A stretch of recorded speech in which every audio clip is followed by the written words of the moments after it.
Merab Dvalishvili intends to hurt Umar Nurmagomedov in a possible rematch, claiming he would hurt him in the opening minute and then control him for the rest of the fight. He added that Umar still hasn't learned his lesson, so Merab expects to dominate the matchup.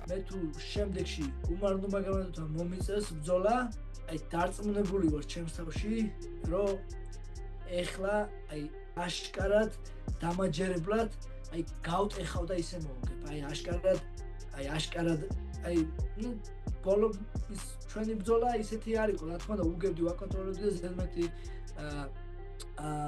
ზედმეტი თავის ტკივილის და რისკის გარეშე მოუგე, მაგრამ შემდეგ ბრძოლაში ესე ადვილად არ გაუშვებ გალიიდან.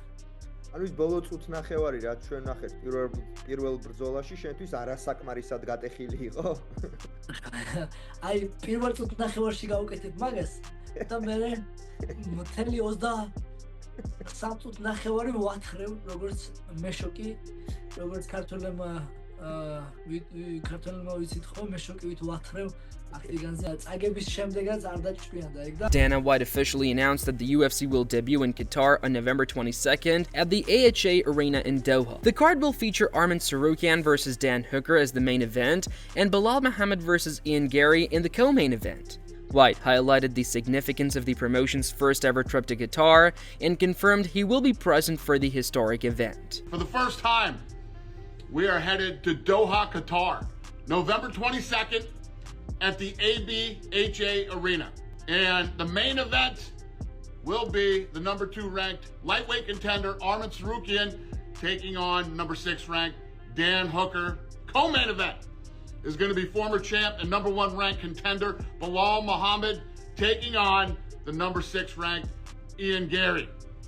So there you have it, November 22nd at the ABHA Arena in Doha, Qatar. Our first time ever there. I'll be there, I'll see you there. All right? During a breakdown, Tom Aspinall playfully referred to Corey Sandhagen as a short fella, despite Sandhagen being listed at 5'11". Adam Catterall quickly jumped in to correct him, pointing out that 5'11" isn't short. Aspinall laughed it off but doubled down, joking that while it isn't technically short, it's still quite short. See, actually, I think what he does really well is his distance management. He's 5'11". Still a short fella, but not. You know, how much taller is he than Merab? 5 inches? Yeah. I would say just to eye measure. Can I just point out, 5'11" is not short, mate. No, it isn't, but it's. I'm 5'11". It is quite short. Tom Aspinall analyzes Magomed Ankalaev's performance in his first fight with Alex Pereira, pointing to his sharp foot positioning and ability to avoid standing square. He highlights Ankalaev's superior octagon control, noting how he prefers to strike once he traps his opponent against the fence. Aspinall adds that Ankalaev uses movement, push kicks, and well-timed strikes to keep control and dictate the pace of the fight. I'm going to be Ankalaev. So what he does really well, this is something that the commentators and people don't seem to mention a lot, is he always gets his feet in the right place. He's very rarely square on, which would be setting him up for this big left hook. In the first fight, he was constantly here. And something that he does super well is his octagon control. So you won't really see him throwing many strikes from out in the open. When his opponent's back is against the fence, that's when he'll start to dip in between here, going with the strikes and dipping and with his push kicks and all that kind of stuff. Alex Pereira shared his perspective on the Tom Aspinall vs. Cyril Gane matchup. He explained that while Aspinall has faced aggressive opponents before, Gane's style is different, as he brings constant movement, and Pereira suggested that this could frustrate Aspinall, especially in the early rounds, making it a very different type of fight. What do you think about Aspinall and Cyril Gane? Like, who do you think he will win? Is the winner something that interests him? It's a tough fight, you know. Tom is a complete fighter, but I do feel like he's fought a lot of aggressive guys, and I think Gane is a guy who's going to do a lot of movement. He's going to be a little more cautious and you know, just moving around a lot, and might frustrate Tom. You know, so first, second, third round, maybe Tom can't find Cyril Gane, so I think it's going to be a different fight, we'll see. Magomed Ankalaev explains that the bad blood with Alex Pereira began after Pereira claimed he hid from him at the PI out of fear. Ankalaev says that the comment made him angry, and when he later ran into Pereira at the PI, he confronted him directly, asking why he would say something untrue. He makes it clear that this is where the tension between them started. It seems like there might be a little bit of bad blood between you two. Can you just dive into that? Where does the bad blood stem from, and why is it that way? You know, my bad blood towards him started because of the interview that I saw that he did where he said that I hid from him, that I was scared of him. And so that really got me mad once I saw that interview. So I wanted to confront him. I wanted to see him, and ended up running into him in the PI. And I just told him, like, hey, you were looking for me. You thought I was hiding from you. Well, here I am. You found me. So what now? Why were you saying those things when it's not true? And he started to kind of backpedal a little bit and saying, like, whoa, you know, a PI worker, a girl, a young lady, somebody said that once he knew that I was there, that I was hiding. So I don't know where he was coming from with his excuses, but what I saw in a flash is something different from what he writes or the interviews that he gives when I'm not there. So, you know, I saw that he was trying to backpedal, so I kind of, you know, let off the gas a little bit, but that's where this bad blood's come from. Magomed Ankalaev views UFC 320 as just the beginning of his journey, despite being on the verge of making history. He explains that his plan is to establish his legacy at light heavyweight by defending the belt multiple times, before moving up to heavyweight to capture another title. If you win this fight, it'll be 15 in a row undefeated in the UFC. That would tie Islam Makhachev and Kamaru Usman for the third longest streak behind John Jones and Anderson Silva. I know Khabib said you were one of the greatest Russian fighters in UFC history, but if you do that, where do you think you would fit among the greatest fighters overall in UFC history? You know, I haven't thought specifically about where do I rank as the greatest, whether people call me one of the greatest or not. Right now, I still have goals that I still have to achieve in the UFC. I want to make sure to cement my legacy here at light heavyweight. I want to defend the belt a couple more times. Then I want to go up to the heavyweight. I want to get the belt from there and then potentially go to my well-deserved rest. So whether or not somebody calls me as one of the greatest or not, this is up to them. This is not something I think about. Khabib Nurmagomedov playfully tells his coach Javier Mendez that he needs to lose weight, pointing out that once he goes over 100 kgs, he starts snoring and urging him to slim down. How are you? Good. Yes, good and fat and getting heavy again. How many? What to do. 2 pounds? I gained 5 kilos. 5 kilos? It's 10 pounds. I was about 101, 101. Now I'm like 106. More than 100, you're snoring. Yes.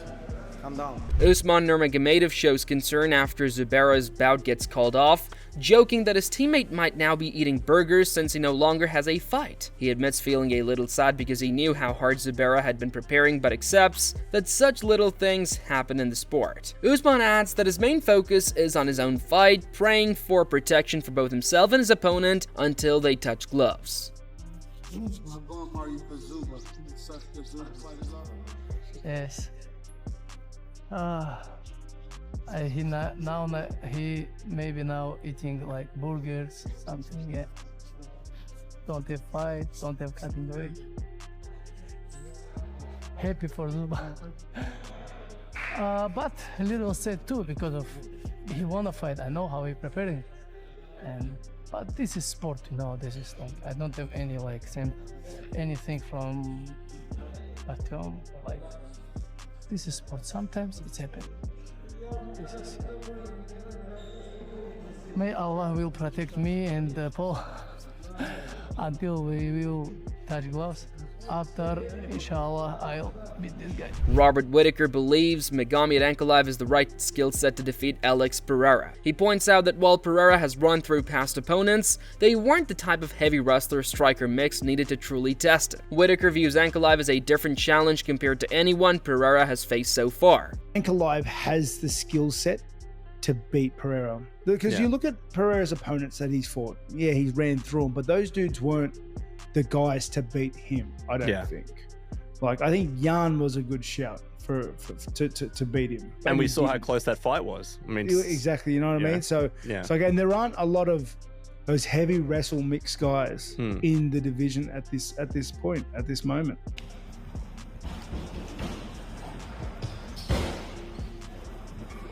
ما عاد مو لعتاته وجود عوائد والله.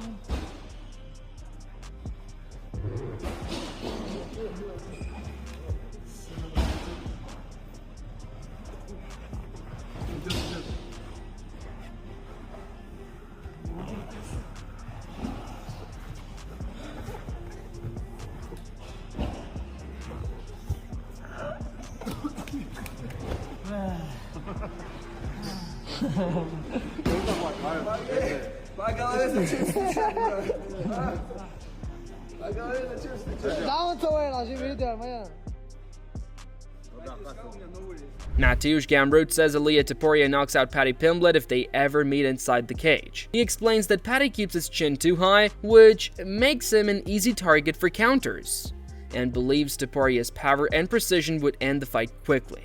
It seems like we're moving towards Ilia versus Paddy for the belt. How do you feel about that? How do you feel about Paddy getting the title shot, if in fact it works out that way? And who do you think wins that fight? Oh, I am surprised because I don't hear that. But yeah, Paddy is the maybe not big name, but media for the media he's popular, very popular. So maybe that's why he get this fight. Interesting matchup, but I think Topuria will knock him out, because his chin is always high. Topuria saw his BJJ skills is really good against the Charles, and sometimes I see his video in the training, so his jiu-jitsu skill is good.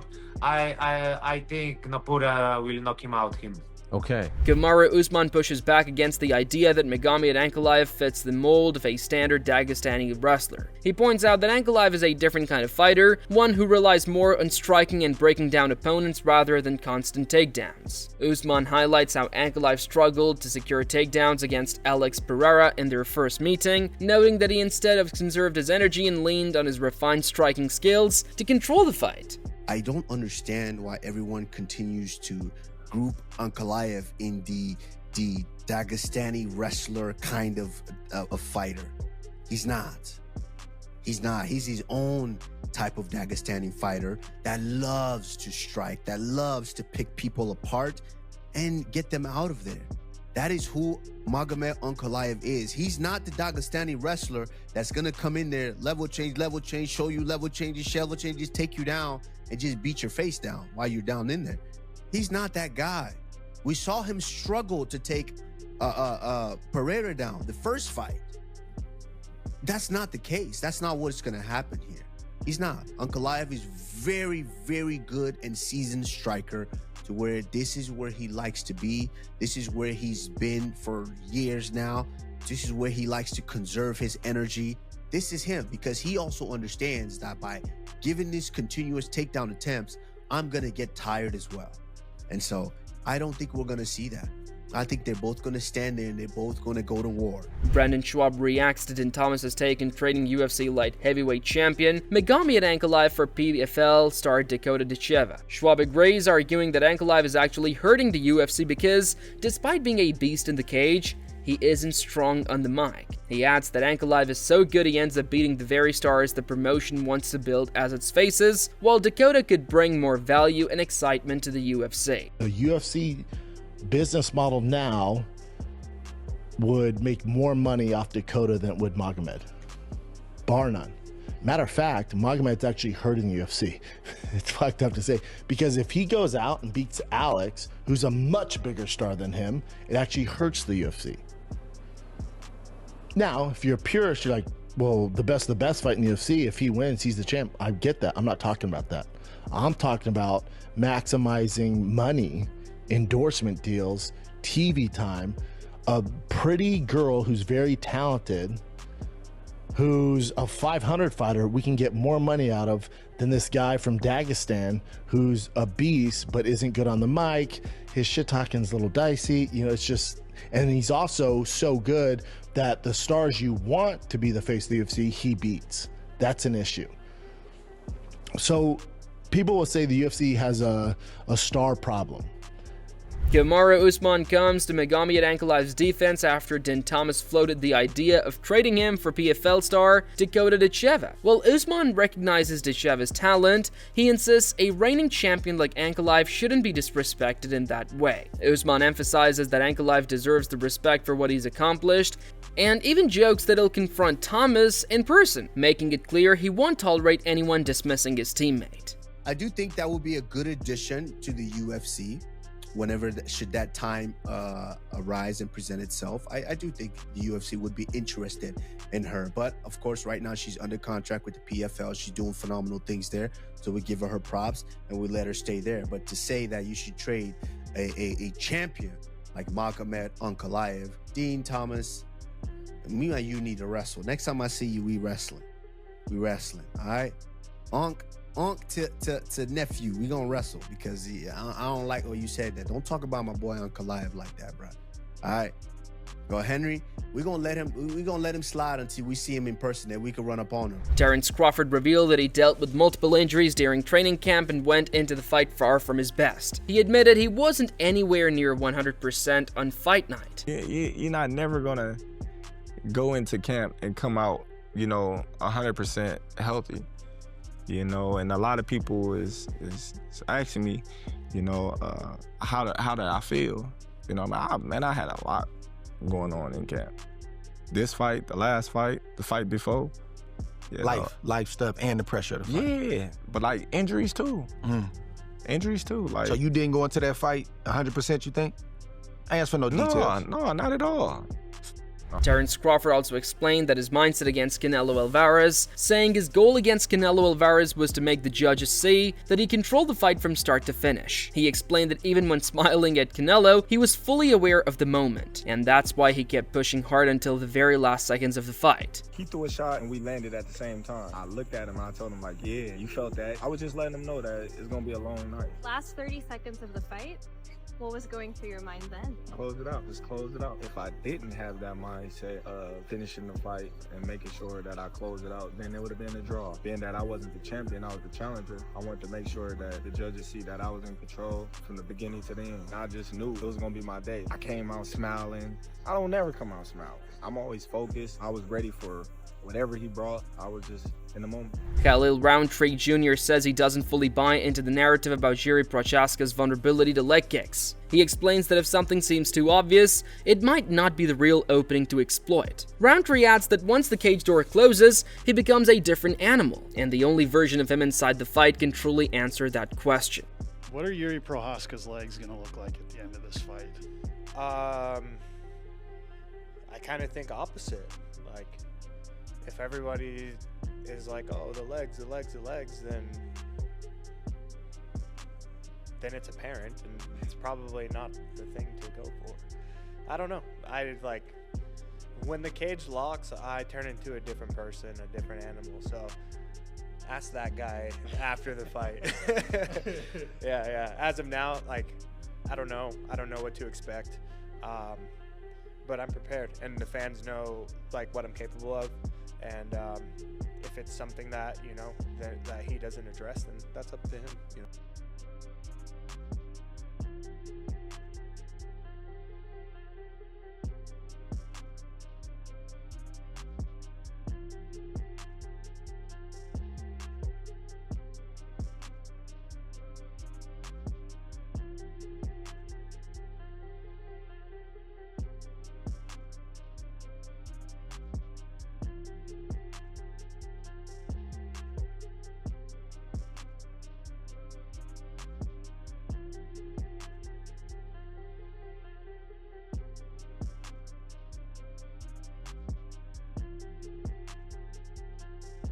Ben Askren reflects on his current health situation, explaining that while he believes he can be physically healthy again, things have changed dramatically. He shares that before this, he wasn't taking any medication at all, but now he's on about 40 pills a day. He adds that while the number will eventually decrease, it will likely never reach zero. Close to 100% are they saying you can get to your own self?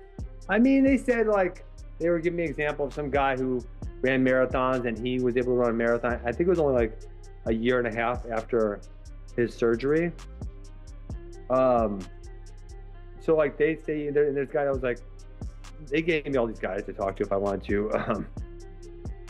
One guy was like a mountaineer, so he does that. But so I think physically I can be really healthy again, but it's just like, now it'll be like effing stack of pills I got every morning. Like before this, I was on no medication, none, right? And now it's like, I don't know, I probably gotta take 40 pills a day. Wow. And that's gonna go down, but it's never ever gonna go to zero. Demetrius Johnson weighs in on the bantamweight GOAT debate during his interview with Ariel Helwani. While Ariel leans toward Dominic Cruz, Johnson gives the edge to Merab Dvalishvili. Johnson explains that the sheer number of champions Merab has beaten puts him ahead in the conversation. He clarifies that it's not about Cruz lacking the ability to beat Merab, but rather that Merab is simply a different animal. Dominic Cruz is the greatest bantamweight of all time, and Merab doesn't have the title defenses. Cruz doesn't have a ton, just like you, because he had the injuries, but he had to beat so many guys to get to the title as well. Merab in his prime, DC, Dominic Cruz in his prime. Who do you like? The thing is, God, it's hard. That's a hard one. Because Merab is so good about what he does. I think with Dom is a very good trickster. Not trickster, excuse me. Dom has a very high IQ. Not saying Merab doesn't. Dom is big. I just don't know if Merab can take him down. I didn't think Merab's going to be able to out-wrestle Henry Cejudo to carry him across the cage like that. But, you know what? Just for how many champions Merab has beaten, I'm going to have to go for Merab. Like, not saying that Dom can't beat him, but I think, Merab is just a different animal. And that concludes today's video. Let us know your thoughts on this matchup in the comments, and don't forget to subscribe for the latest updates on upcoming UFC fights.